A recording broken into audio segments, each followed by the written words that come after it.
എല്ലാവർക്കും സുഖമാണെന്ന് വിശ്വസിക്കുന്നു. നമ്മൾ പറയുന്നത് എങ്ങനെ സെൽഫായിട്ട് ചെക്ക് ചെയ്യാനാണ്.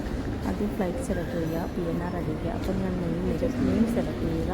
അപ്പോൾ നിങ്ങളുടെ ബാഗിൽ റെസ്ട്രിക്റ്റഡ് ഐറ്റംസ് ഒന്നുമില്ലെന്ന് കൺഫേം വരുത്തുക.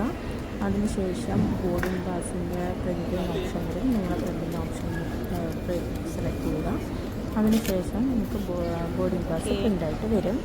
അത് കണക്ട് ചെയ്ത് നമുക്ക് ഡയറക്റ്റായിട്ട് ആ ലൈൻ ഫോളോ ചെയ്യേണ്ട, ഡയറക്റ്റായിട്ട് സെൽഫ് ബാഗേജ് ഡ്രോപ്പിൻ്റെ നമുക്ക് പോകാം. അതൊരു സെൽഫ് ബാഗേജ് ഡ്രോപ്പിൻ്റെ ഒരു സിസ്റ്റമാണ്. അപ്പോൾ അത് നമ്മൾ എടുത്തിട്ട് സ്കാനർ എടുത്തിട്ട് നിങ്ങളുടെ ബോർഡിംഗ് പാസ് സ്കാൻ ചെയ്യുക. അപ്പോൾ ഓട്ടോമാറ്റിക്കായിട്ട് നിങ്ങളുടെ നെയിം അവിടെ വരും. ആ നെയിം കൺഫേം ചെയ്തിട്ട് നിങ്ങൾക്ക് എത്ര ബാഗ് ആഡ് ചെയ്യാനുണ്ട്. ഒരു ബാഗ് 50 kg പാസഞ്ചർ. അപ്പോൾ നിങ്ങളുടെ ഒരു ബാഗേജ് ടാഗ് കാണും. ആ ബാഗേജ് ടാഗ് സ്കാൻ ചെയ്ത് കഴിയുമ്പോൾ നിങ്ങളുടെ ബാഗ് ഡ്രോപ്പ് ചെയ്യാൻ ഓപ്ഷൻ വരും. ബാഗിൽ ടാഗ് ചെയ്തിട്ട് അവിടെ ഡ്രോപ്പ് ചെയ്യുക. അവിടെ ഡ്രോപ്പ് ചെയ്യുമ്പോൾ ഓട്ടോമാറ്റിക്കായിട്ട് വെയിറ്റ് ആഡായിക്കൊണ്ടിരിക്കും. ആഡാവുന്നത് നിങ്ങളുടെ ബാഗിൻ്റെ വെയിറ്റ് എന്ന് പറഞ്ഞാൽ 9.7 kg ആണ്. അപ്പം നമ്മൾ റെസ്ട്രിക്റ്റഡ് ഐറ്റംസ് ഒന്നും അത് കൺഫേം ചെയ്തിട്ട് ഡൺ കൊടുക്കുക.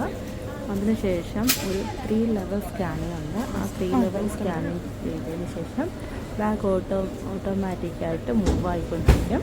ആ മൂവായതിന് ശേഷം നമുക്ക് ഡിസ്പ്ലേയിൽ എന്ത് കാണിക്കും, നമ്മുടെ ഫ്ലൈറ്റിൻ്റെ ബോർഡിംഗ് ഗേറ്റ് നമ്പർ കാണിക്കും. അതിനുശേഷം നമുക്ക് ബോർഡിംഗ് ഗേറ്റിലേക്ക് പോകാം. Thank you.